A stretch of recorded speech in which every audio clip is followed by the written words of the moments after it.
Sa kaugnay na balita, kung ang unang araw ng trial inilaan para sa preliminaries, ang second day mas advanced na bilang sinimulan na ang presentasyon ng mga ebidensya at saksi sa kaso. Ang unang tinalakay sa trial ang isyu ng umano'y pagbabanta kay Pangulong Ferdinand Marcos Jr. Alamin ang kabuuan ng balita mula sa report ni Criza Lopez. Formal nang sinimula ng House Prosecution Panel at ng Defense Team ni Vice President Sara Duterte ang pagtalakay sa ika-4 na Article of Impeachment sa ikalawang araw ng impeachment trial. Nakatuon ang unang araw ng presentasyon ng ebidensya sa aligasyon ng grave threat kaugnay ng umano'y pagbabanta ni Vice President Duterte kina Pangulong Ferdinand Marcos Jr., First Lady Liza Araneta Marcos at dating House Speaker Martin Romualdez. Unang witness ng prosecution ang senior agent ng National Bureau of Investigation Cybercrime Division na si John Mark Calilong na ipinakilala ni House Prosecutor Amando Birhi Ligutan. Ayon kay Ligutan, kabilang si Calilong sa NBI Cybercrime Division na inatasang magsagawa ng investigasyon kaugnay ng naging pahayag ni Duterte sa isang Facebook Live noong November 23, 2024. The statement of the Vice President where she uttered that she already talked to someone to kill the President, the First Lady, and the former Speaker of the House if something's happened to her.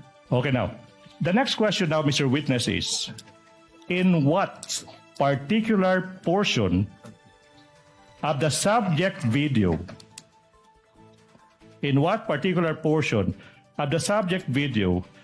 did the respondent utter that she already contracted a person to kill? Objection, Your Honor. Oh, wait. Allow the counsel to finish his I'm not yet question. done. Relax. To kill the President, the First Lady, and the former Speaker of the House. Objection, Your Honor. What? What is the objection of counsel for respondent? Your Honor, no basis for the question, Your Honor. Wow. Overruled. Witness may answer. May I refer, sir, to my notes to identify the specific timestamp, sir? Okay, The so witness may do so if it is available to him. Sa kanyang testimonya, inilihad ni Calilong ang proseso ng pag-preserve ng video gamit ang Open Broadcaster Software o OBS bilang bahagi ng digital evidence ng NBI. when you preserve the video, It means that I make the necessary action to ensure that the evidence will be accessible at any time, sir. all right now, ano ba yung ibig sabihin? After mo ma-authenticate yung video, ano bang ginawa mo kung meron pa? I saved the video on my laptop and on a flash drive, sir. Now, sinabi mo yung flash drive kung saan sinave mo yung mga video recording mo sa mga naging statements ng Vice Presidente sa araw na iyan. Now, kung yung flash drive na yan ipapakita sa iyo, ma-identify mo ba yan? Yes, sir. Your Honor, please, we are now in the process of confronting this witness with a flash drive that is previously marked as Exhibit P14-11, small letter A for the prosecution, containing the recording of the October 18, 2024 press conference of the Vice President identified by the witness that is previously marked as Exhibit P-4-11 for the prosecution. Ma'am, sa security ko, kasi may kinausap na ako na tao. Sinabi ko sa kanya, kapag pinatay ako, patayin mo si BBM, si Liza Araneta, at si Martin Romualdez. No joke. No joke. Nagbilin na ako, ma'am.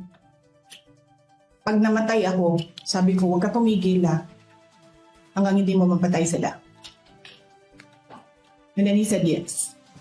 Ayon pa sa NBI agent, agad silang nagsagawa ng open source investigation upang makuha ang buong konteksto ng naturang Facebook Live. Gate ni Calilong, bago pa man sabihin ni Vice President Duterte ang umano'y pagkuha ng hitman sakaling may mangyari sa kanya, may mga nauna pa itong pahayag na mahalagang isaalang-alang sa kabuuan ng video. Galin yung ulo niya ba?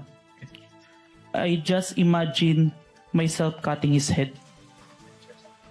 Wait. So, sinabi ng Vice President, gusto kong tanggalin ng ulo niya. I imagine myself cutting his head. Now, ano pa yung naging statement kung meron pa?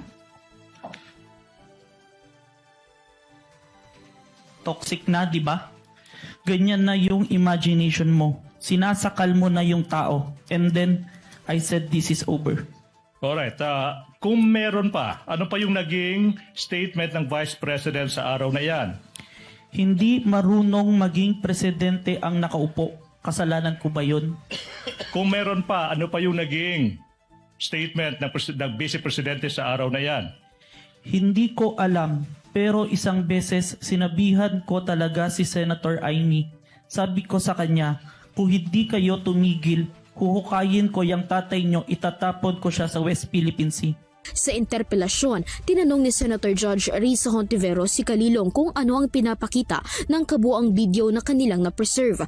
Sagot ng NBI agent, malinaw umanong makikita sa dalawang video na hindi na maayos ang relasyon ng dalawang pinakamataas na opisyal ng bansa at may pahiwatig ang Vice Presidente na nais niyang mamatay ang Pangulo. Tim na, talagang may knowledge na yung Vice President sa anong gusto niyang gawin sa Pangulo. Gusto niyang pugutan ng ulo, gusto niyang patayin.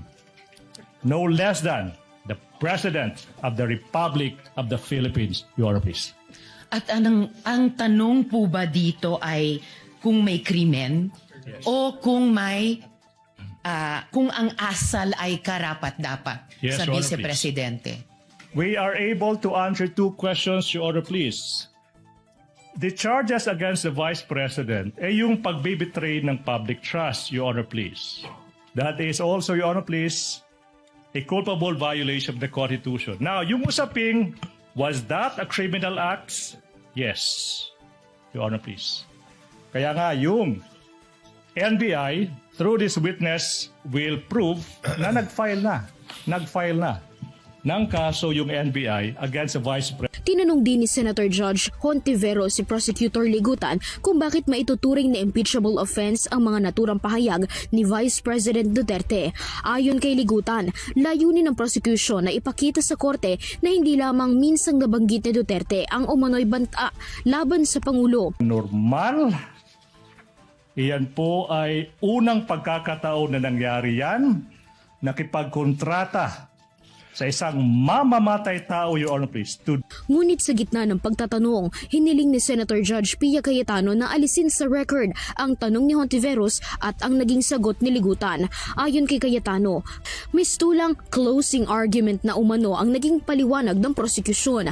Nilinaw naman ni Hontiveros na layunin lamang ng kanyang tanong na maipaliwanag kung bakit mahalaga ang mga ebidensyang inihaharap ng prosekusyon kaugnay ng article of impeachment para sa grave threat kahit hindi naman na isakatuparan ang umano'y banta. Bukod kay Kalilong, nakatakda ring iharap ng House Prosecution ang isa pang NBI agent bilang ikalawang witness upang patibayin ang kanilang ebidensya kaugnay ng ikaapat na article of impeachment. Para sa Euro TV News, Criza Lopez, sumasaludo sa bawat Pilipino.